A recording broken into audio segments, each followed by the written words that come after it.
ان چاروں بے ایمانوں نے سیمانچل کی غیور عوام کی پیٹھ میں خنجر گھونپا ہے، اور میں آپ کو بتانے آیا ہوں کہ یہ لوگ کبھی بھی کسی کے نہیں ہو سکتے۔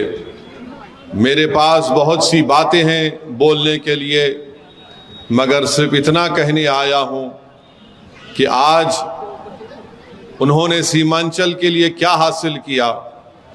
تم نے سیمانچل کی جنتا کے پیٹھ میں خنجر گھونپا۔ بتاؤ، تمہارے جھک جانے سے، تمہارے ایمان کے بیچنے سے تم نے جو کمظرفی کے مظاہرے کیے، تم نے تیجسوی اور نتیش کمار کے آگے اپنے سر کو جھکا دیا، تو بتاؤ تم نے سیمانچل کی جنتا کے لیے کیا حاصل کیا؟ تم نے یہاں پر کچھ کام کروایا؟ ہاں، یقیناً تمہاری جیب بھر چکی ہوگی، تمہیں مالی فائدہ ہوا ہوگا، مگر بتاؤ ان سیمانچل کے نوجوانوں کا کیا فائدہ ہوا جو اپنے گھر بار کو چھوڑ کر بھارت کے کونے کونے میں جا کر محنت مزدوری کرتے ہیں؟ بتاؤ سیمانچل کے اس کسان کا کیا فائدہ ہوا جس کی ہر سال زمین پانی کے بہاؤ سے کٹ جاتی ہے؟ میرے عزیز دوستوں اور بزرگوں، تاریخ ہم کو یہ بتاتی ہے کہ نقصان ہم کو ہمیشہ اپنوں سے ہوا ہے۔ کربلا کا میدان ہے، اور کربلا کے میدان میں رسول اللہ صلی اللہ علیہ وسلم کے نواسے امام حسین ہیں۔ وہ وقت کے فرعون یزید سے مقابلہ کرنے کے لیے آتے ہیں، اپنی ذات کے لیے نہیں، حق کی کامیابی کے لیے۔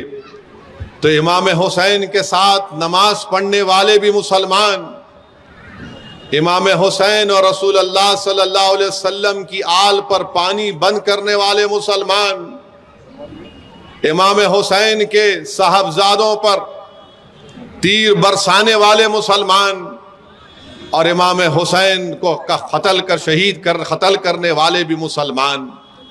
تو تاریخ ہمیشہ یہ بتاتی ہے کہ جب کبھی بھی ہم آگے بڑھتے ہیں اور حق کی کامیابی کے لیے ہم آگے بڑھتے ہیں تو نقصان اپنوں سے پہنچتا ہے، مگر کربلا کی سرزمین سے آواز آ رہی ہے۔ دریائے دجلہ کا وہ کنارہ جو اہل بیت کے خون سے لال ہوا، وہ ہم تمام کو پیغام دے رہا ہے کہ وقت کے یزیدوں سے مقابلہ کرو اور ہمیشہ حق کی کامیابی ہوگی۔ جنہوں نے امام حسین کے کٹے ہوئے سر کو نیزے پہ رکھ کر لے کر گئے تھے، آج دنیا اور صبح قیامت تک امام حسین کو یاد کرتی ہے۔ کوئی باپ اپنے بیٹے کا نام یزید نہیں رکھتا، ہر باپ صبح قیامت تک اپنی اولاد کا نام حسین رکھے گا، عباس علمبردار کے نام سے رکھے گا، اکبر کا نام امام حسین کی اولاد کا نام رکھے گا۔ مگر جو لوگ غداری کرتے ہیں، یاد رکھو تمہارا نام ہمیشہ لیا جائے گا غدار کے طور پر کہ تم نے سیمانچل کی جنتا سے دھوکہ کیا ہے۔ اور اگر تم یہ سمجھ رہے ہو کہ اسد الدین اویسی کو تم نے چھوڑ دیا، تم اگر یہ سمجھ رہے ہو کہ ہم نے تیجسوی اور نتیش کے پیر پڑھ کر ہم نے مجلس کو سیمانچل میں کمزور کیا، تم لکھ کر رکھ لو، اللہ مجھے جب تک زندہ رکھے گا میں تمہاری اس غداری کو بھولنے والا نہیں ہوں۔ تم جہاں کہیں بھی کھڑے ہوگے سیاسی طور پر ہم تمہارا مقابلہ کریں گے۔ ہم تم کو انشاءاللہ تعالی اللہ سیمانچل کی جنتا کے ذریعے، اللہ سیمانچل کی جنتا کے ذریعے تم کو شکست دے گا، اور انشاءاللہ تم بدنامی اور گمنامی کے وادیوں میں گم ہو جاؤ گے۔ تم کو آج جو عزت ملی وہ سیمانچل کی جنتا کی وجہ سے پہچان ملی۔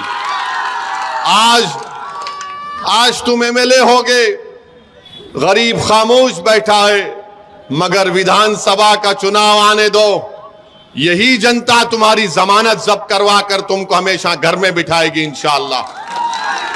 اور جو لوگ تسلیم الدین صاحب کا نام لے کر ووٹ حاصل کیے، میں ان سے بھی کہنا چاہ رہا ہوں، ارے تمہارا گھر تم کو چھوڑ دیا تھا، کوئی تمہارا ہاتھ پکڑنے تیار نہیں تھا، مجلس نے تمہارا ہاتھ تھاما، مگر میں آج ذمہ داری کے ساتھ کہہ رہا ہوں کہ اگر آج تسلیم الدین صاحب کا کوئی سیاسی وارث ہے، اللہ تسلیم الدین صاحب کی خبر کو نور سے بھر دے، اللہ تسلیم الدین صاحب کے درجات کو بلند فرما، اللہ ان کی مغفرت فرما دے۔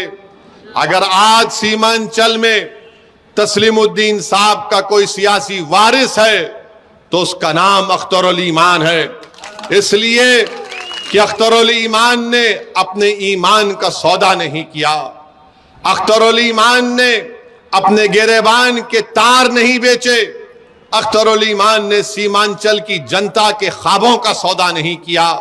اختر علی ایمان اٹل ہے اور ٹھہرا ہوا ہے۔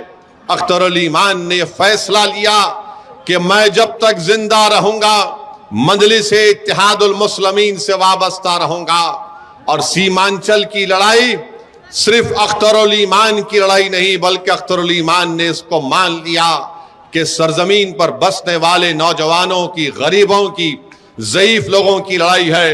اسی لیے تسلیم الدین صاحب کا سیاسی وارث اختر علی ایمان ہے۔ تسلیم الدین صاحب کی اولاد ضرور ہیں، مگر ان کو اعزاز یہ نہیں مل سکتا کہ تم تسلیم الدین صاحب کے سیاسی وارث ہو، تم تسلیم صاحب کی اولاد ہو، وہ حق تم سے کوئی نہیں چھین سکتا۔ مگر تسلیم الدین کا کوئی سیاسی وارث ہے تو اس کا نام اختر علی ایمان ہے۔ ارے مجلس